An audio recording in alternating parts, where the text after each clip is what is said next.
নমস্কাৰ।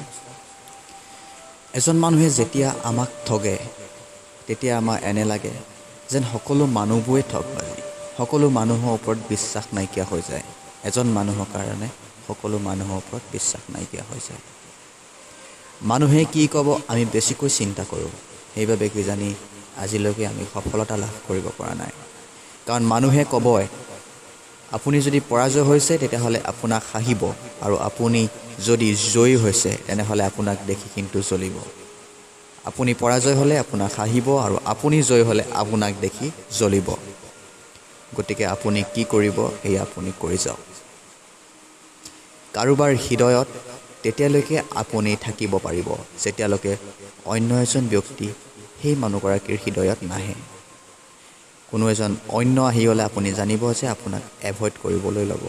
তেতিয়া আপুনি বুজাটো দৰকাৰ, আপুনি আৰু তাত সময় নষ্ট কৰি লাভ নাই। দুখ তেতিয়াই হয় যেতিয়া বাই বুলি কৈ বহুত সময় ধৰি অনলাইন দেখায়। সূৰ্য আৰু জোনৰ পৰা মই এটা কথাই শিকিছোঁ, যেতিয়া কাৰোবাৰ মাজত কোনোবা আহি যায় নহয়, তেতিয়া গ্ৰহণ লাগিবই। প্ৰেমৰ মাজতো ঠিক তেনেকুৱাই।